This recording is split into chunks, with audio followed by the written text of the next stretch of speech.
know I gotta ask you some questions about some things that are going on in sports right now. Mm-hmm. So, first thing I want to ask you, what do you think about the Ja Morant situation?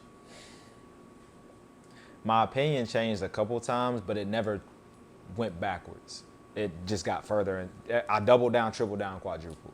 So when he first got in trouble with the gun, I'm like, bro is young. I'm not finna let it slide because no, that's just something I'm against as a representation of yourself, a representation of the organizations that pay you to live the life. Like Shannon did a great job of kind of like breaking down why he needs to be the person that he needs to be to maintain some control over his life at this point.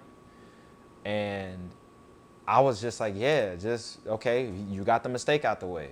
Like I'm very lenient when it comes to mistakes because we all have to make mistakes. So that's a mistake. Nobody got hurt or anything, and like we took the opportunity to learn from it, except for Ja. Boom, it happens again, and I was like, not even it happening again. I saw the apology, and I was like, that's not sincere. That's not sincere. He said not one word from the bottom of his heart. My man just kind of recited the get out of jail free card. So I was like, I'll believe it when I see it. I still didn't want to dismiss it because maybe he didn't have the words. I said, I'll see it when I believe it. Round two. Oh my God. All right, nope. It's your fault now. Everything that happens now is your fault. I wanted to bring the conversation towards, okay, look, we have way too many like expectations on young men, not just young black men, specifically men in sports. We have way too many expectations about maturity levels in sports. And I say that not because the bar shouldn't be high. I say that because we let the youth kind of figure it out themselves. And now you see Ja Morant is figuring it out for himself.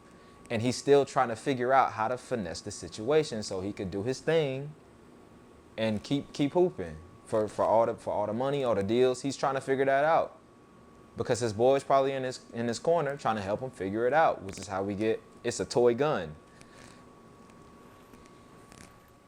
That would have been so smart if you said it in the live.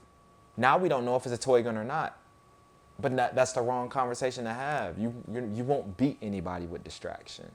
You'll beat people with discipline, with some accountability. You'll win people back over. Yeah, you know what? Man, Ja Morant, middle name head ass. If he came out and said that, I'd chuckle a little bit. Okay, he's accepted something about his decisions. What next? And then goes from there. So it's like I'm the type that'll breadcrumb myself through apologies, where I believe that very important standards and philosophies of life come to kind of grips with each other, and we have to figure out who we are as a society. We're still figuring who we are as a society based on a young man at not the peak of his career, wishfully, but a young man in a very important part of his life and his career where it can go away. We're seeing him continue to make the same bad decisions.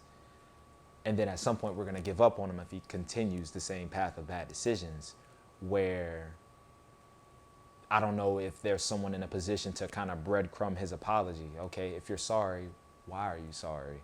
Get him to figure out his own words, his own mentality, so we know where he's thinking. Are you trying to get out of trouble, or are you trying to solve your problems? Because getting out of trouble is different than solving your problems. Getting out of trouble, you could get away from the first instance of trouble, but they might have a squad of problems waiting for you around the corner. But if you ain't got no problems, you ain't looking around corners. You looking around you at how beautiful everything is.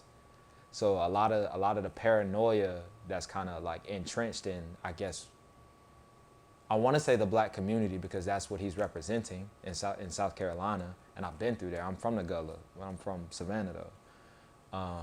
So I get where he's coming from. That's why I say I'm from a very poor place, and I get the social dynamics. I get how people try to get ahead, get away. Maybe that's what he's struggling with, but nobody is allowing him the space to not struggle with it. Like that's the problem I think he's facing. He's struggling with it, which is making him make bad decisions. So if we can remove the environment where there's so much pressure on him at 23, to make such a big life decision or not fuck up his life in a big life decision, he'll make the better decision. Because we're telling him, hey, this is the correct way, but it feels like we're trying to kick him through the door instead of saying, like, look, here's this way, here's the way you was going. Like, we done seen too many people go through this door and ain't nothing but a cliff on the other side, bro. Who knows what's on this side, but it's way better than what's waiting for you over there. I think that's the sentiment he gets, but I don't think that's his reality. I think he's seeing too much. So